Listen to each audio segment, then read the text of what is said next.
नमस्कार दोस्तों, आज हम आपको महाकुंभ से लाए हुए जल का क्या करें इस बारे में बताने जा रहे हैं। तो चलिए शुरू करते हैं। रोजाना लाखों श्रद्धालु संगम में शाही स्नान करने के लिए दूर दूर से आ रहे हैं। श्रद्धालु महाकुंभ में गंगा जल भी घर में ले जाते हैं।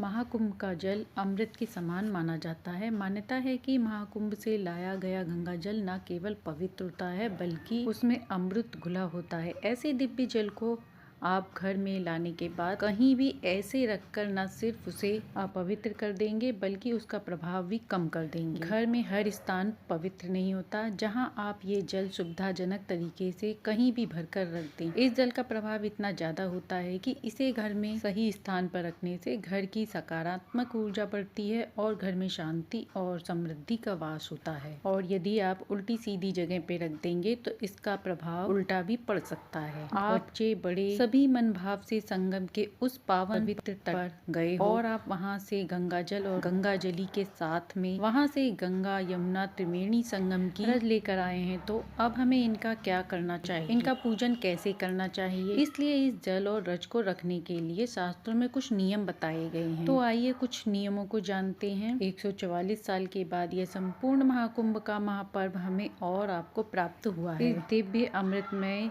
आपने स्नान किया, दिव्य साधु संतों के दर्शन किए और वहां से ये पवित्र जल को लेकर आए हैं, अपने घर पर लेकर आए हैं। तो इस जल का प्रयोग करने से पहले हमें इनका पूजन अर्चन करना होगा। एक लकड़ी की चौकी पे लाल वस्त्र या पीला वस्त्र बिछाकर बड़े मन भाव से गंगा जल जिस पात्र में आप लेकर आए हैं उसमें रखकर गौरी गणेश का पूजन करें, कलश का पूजन करें। हल्दी कुमकुम चंदन श्रीफल भेंट आदि श्रृंगार की सामग्री आप गंगा मैया को अर्पण करें। गंगा मैया से प्रार्थना करें कि हे गंगा मैया, बड़े भाग्य से 84 लाख योनि में भटकने के बाद यह मनुष्य का शरीर प्राप्त हुआ है और इस मनुष्य के शरीर को प्राप्त होने के बाद हम आपके परम धाम पाए हैं। बड़े मन भाव से हमने आप में डुबकी लगाई और आपको लेकर हम अपने घर आए हैं। आज यह पूजन अर्चन कर रहे हैं। लाने से हमसे अगर कोई भूल हो गई हो तो हमें क्षमा करना। हमारी ये पूजा स्वीकार करें। बड़े सच्चे भाव से गंगा मैया की आप आरती करें। परिवार जनों सहित भोजन प्रसादी का आयोजन करें। इसके बाद अपनी भक्ति शक्ति सामर्थ्य के अनुसार आप वह सब अवश्य करें। कन्या भोज कराएं, जो आपसे हो सके दान करें। ब्राह्मणों को बुलाकर विधिवत पूजन करें, यज्ञ हवन करें। फिर गंगा जल के लिए आप एक पीतल का पात्र भी ला सकते हैं, इसमें भी आप यह जल को रख सकते हैं। ना ला सके तो आप एक तांबे के लोटे में इस जल को भर के अवश्य अपने घर पर रखें। इसे कभी भी बाथरूम या अशुद्ध स्थान के पास ना रखें। जल का पात्र खुला ना रखें। आइए अब बात करते हैं कि वहाँ से जो आप रज लेकर आए हैं यह गंगा मैया की अत्यधिक पवित्र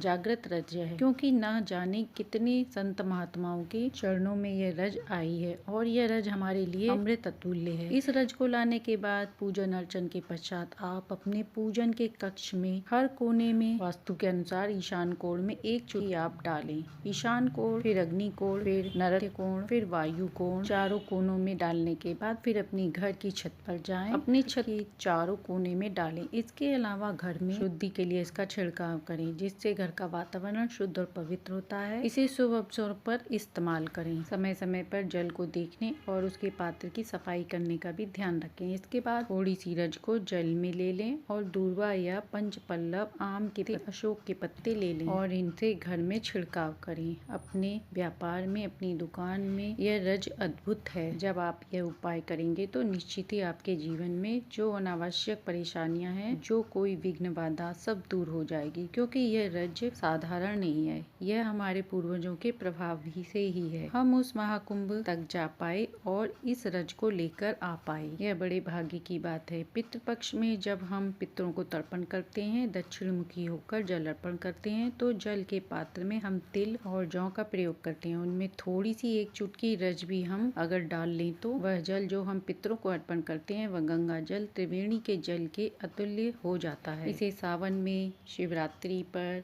प्रदोष में, किसी भी दिन शिवलिंग का निर्माण करके पार्थिव शिवलिंग की पूजा भी कर सकते हैं। पार्थिव शिवलिंग का निर्माण करते समय उस मिट्टी में थोड़ी सी ये रज भी मिला लें तो ये बहुत प्रभावशाली हो जाएगा, जिससे भोलेनाथ बड़े प्रसन्न होते हैं। कोई भी ऐसी पीतल का या स्टील का डिब्बा ले लें और उसमें यह संपूर्ण रज को सुरक्षित भर कर रख लें। ऐसे पूजन स्थान पर, साफ सुथरे स्थान पर रखें। समय अनुकूल आप इसका प्रयोग अवश्य करें। यह आपके लिए एक दिव्य औषधि है, एक ईश्वर का आशीर्वाद है। त्रिवेणी त्रिवेणी संगम के तीर से हमने इस रज को लेकर आए हैं। यह रज को आप माथे पर लगा सकते हैं। आप जिस काम के निमित्त जा रहे हैं वह काम आपका निश्चित ही सफल होगा। आपके पितरों का आप पर आशीर्वाद होगा। आपके कुल देवी देवता, स्थान देवता, ग्रह के जो वास्तु देवता वह भी बड़े प्रसन्न होंगे, क्योंकि यह रज सहज नहीं, ना जाने कितने संत महात्मा दिव्य योगी उनके चरणों की ये रज है और गंगा मैया के पवित्र घाट की रज है। इस रज को प्रसाद के रूप में आप अपने परिवार जनों को में भी वितरण करें, जिससे उनके घर में भी सुख समृद्धि आएगी। लेकिन पहले आपको पूजन करना है, उसके बाद में आप थोड़ी थोड़ी जो भी आपकी व्यवस्था हो उसके अनुसार आप इन्हें लोगों को दान कर सकते हैं, लेकिन बिना पूजन के